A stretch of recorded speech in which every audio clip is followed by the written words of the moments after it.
অধ্যায় 28। পাখিদের শিরডিতে টেনে আনা। লক্ষ্মীচাঁদ, বুরহানপুরের মহিলা, মেঘার নির্বাণ। শ্রী সাঁই অনন্ত। তিনি একটা পিঁপড়ে থেকে শুরু করে ব্রহ্মাণ্ড পর্যন্ত সর্বভূতে ব্যাপ্ত। বেদ ও আত্মবিজ্ঞানে পূর্ণ পারঙ্গম হওয়ার দরুন তিনি ছিলেন সদ্গুরু উপাধির সম্পূর্ণ যোগ্য। বিদ্বান হয়েও যদি গুরু নিজের শিষ্যকে সজাগ করে তাকে আত্মস্বরূপের দর্শন না করাতে পারেন, তাহলে তাকে সদ্গুরু নামে কখনোই সম্বোধন করা যায় না। মাতা পিতা কেবল এই নশ্বর শরীরেই জন্মদাতা, কিন্তু সদ্গুরু জন্ম ও মৃত্যু দুটোর থেকেই মুক্তি পাইয়ে দেন। অতএব তিনি অন্য লোকেদের চেয়ে বেশি দয়াবান। শ্রী সাই বাবা বলতেন সব সময়, আমার ভক্ত 1000 ক্রোশ দূরে থাকলেও শিরডি টানে এইভাবে আকর্ষিত হয়ে চলে আসে, যেমন সুতোয় বাঁধা চড়াই পাখি নিজেই চলে আসে। এই অধ্যায়ে এমনি 3টি পাখির বর্ণনা করা হয়েছে। লালা লক্ষ্মীচাঁদ।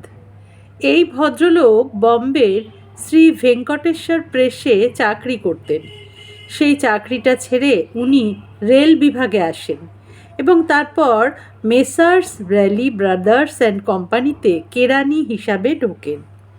1910 সালে ওঁর শ্রী সাই বাবার সাথে যোগাযোগ হয়। বড়দিনের প্রায় মাস 2 আগে সান্তাক্রুজে থাকাকালীন একটি স্বপ্নে দেখেন এক দাড়িওয়ালা বৃদ্ধকে ভক্তরা ঘিরে বসে আছে। এই ঘটনার কিছুদিন পর উনি নিজের বন্ধু শ্রী দত্তাত্রেয় মঞ্জুনাথ বিজয়ের বাড়িতে দাসগণুর কীর্তন শুনতে যান। শ্রী দাসগণুর একটা নিয়ম ছিল যে উনি কীর্তন করার সময় শ্রোতাদের সামনে শ্রী সাই বাবার ছবি সাজিয়ে রাখতেন।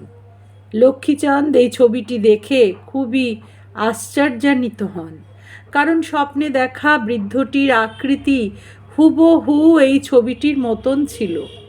ওর বুঝতে অসুবিধা হয় না যে যিনি স্বপ্নে দর্শন দিয়েছিলেন তিনি শ্রী সাইনাথ ছাড়া আর কেউ নন। চিত্রদর্শন, দাসগণুর মধুর কীর্তন এবং সন্ত তুকারামের উপর প্রবচন ইত্যাদির এমন একটা প্রভাব ওর উপর পড়ে যে উনি শিরডি যাত্রার দৃঢ় সংকল্প করে ফেলেন। চিরকালই ভক্তরা এটা অনুভব করেছে যে যে সদ্গুরু বা কোনো আধ্যাত্মিক জ্ঞানের খোঁজে বেরোয় তাকে ঈশ্বর পদে পদে সাহায্য করেন। সেই রাতেই ওর এক বন্ধু শঙ্কর রাওয়ের বাড়ি আসেন এবং জিজ্ঞাসা করেন যে আপনি কি আমাদের সাথে শিরডি যাবেন? এই কথা শুনে লক্ষ্মীচাঁদের মন আনন্দে ভরে ওঠে এবং তখনই শিরডি যেতে প্রস্তুত হয়ে যান। এক মারোয়ারির কাছ থেকে 15 টাকা ধার এবং অন্যান্য আবশ্যক ব্যবস্থা করে উনি শিরডি অভিমুখে রওনা হন। ট্রেনে বন্ধুর সাথে কিছুক্ষণ ভজন কীর্তনও করেন। ওই কামরায় 4 জন মুসলমানও বসেছিল, যারা শিরডির কাছেই নিজেদের বাড়ি ফিরছিল। লক্ষ্মীচাঁদ তাদের কাছে শ্রী সাই বাবার বিষয়ে কিছু জিজ্ঞাসাবাদ করেন। তখন তারা ওকে জানায় শ্রী সাই বাবা শিরডিতে অনেক বছর ধরে আছেন এবং উনি এক খুবই উচ্চ শ্রেণীর সান্ত। কোপর গ্রামে পৌঁছে লক্ষ্মীচাঁদ বাবার জন্য কিছু পেয়ারা কেনার ইচ্ছা হয়, কিন্তু একটু পরই সেখানকার প্রাকৃতিক সৌন্দর্যময় দৃশ্য দেখতে দেখতে এত মগ্ন হয়ে যান যে পেয়ারার কথা একেবারেই ভুলে যান। ঠিক শিরডির কাছাকাছি পৌঁছে ওর পেয়ারা কেনার কথা মনে পড়ে। ইতিমধ্যে উনি একটি বৃদ্ধাকে টুকরি নিয়ে টাঙার পিছনে দৌড়ে দৌড়ে আসতে দেখেন। এই দেখে উনি টাঙা থামান এবং টুকরিতে পেয়ারা দেখে কিছু ভালো পেয়ারা কিনে নেন। তখন ওই বৃদ্ধাটি ওকে বলেন, দয়া করে এই বাকি পেয়ারাগুলো আমার হয়ে বাবাকে অর্পণ করে দেবেন। এই কথা শুনতেই লক্ষ্মীচাঁদের মনে হয় আমার পেয়ারা কেনার ইচ্ছা যে ছিল সেটা আমি পরে ভুলে যাই, সেটা এই বৃদ্ধা আমায় মনে করিয়ে দিল। শ্রী সাই বাবার প্রতি ওই বৃদ্ধার ভক্তি দেখে ওরা দুজনেই স্তম্ভিত হয়ে যান।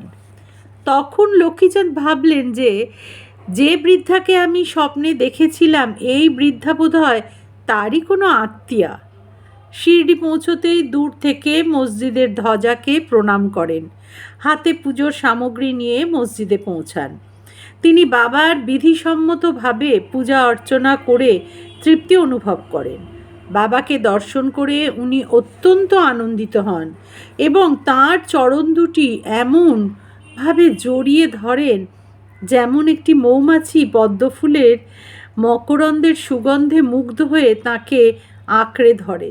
তখন বাবা ওকে যা যা বলেন সেটা হেমন্ত পান্থ নিজের মূল গ্রন্থে এইভাবে বর্ণনা করেছেন। বেটা, রাস্তায় ভজন কীর্তন করে এবং অন্য লোকেদের কাছে জিজ্ঞাসাবাদ করে। অন্যদের জিজ্ঞাসা করার কি দরকার? সব কিছু নিজের চোখেই দেখো। কেন অন্যকে জিজ্ঞাসা করা? স্বপ্ন মিথ্যা না সত্যি এবার নিজেই বিচার করে নাও। মারোয়ারির কাছ থেকে ধার নেওয়ার কি দরকার ছিল? মনের ইচ্ছা কি পূরণ হলো? এই শব্দগুলো শুনে বাবার সর্বব্যাপকতা অনুভব করে লক্ষ্মীচাঁদ বিস্মিত হন। উনি হতবম্ব হয়ে গেলেন যে বাড়ির থেকে শিরডি পর্যন্ত রাস্তায় যা যা ঘটেছিল সেসব কথা বাবা জানতেন।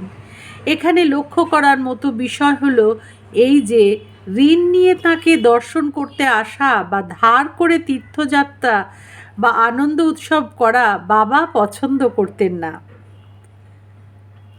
ওম সাইনাথ। আজকে এইটুকুই থাকলো। আবার কোনো একদিন আপনাদের সকলের সঙ্গে বাবার এই সর্বব্যাপকতা নিয়ে আবার একটি পাঠ করে আমি শোনাবো। দয়া করে আপনারা কেমন লাগলো সবাই জানাবেন। এই বিগ্রহটি আমার ঘরের বাবার বিগ্রহ, আর আমি সাঁইচরিত আজ বৃহস্পতিবার পাঠ করি।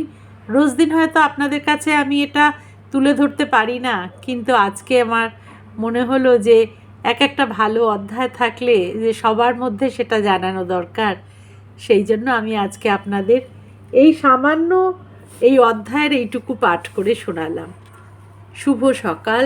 সকলে খুব ভালো থাকবেন। বাবার চরণের কথা সবাই স্মরণ করবেন।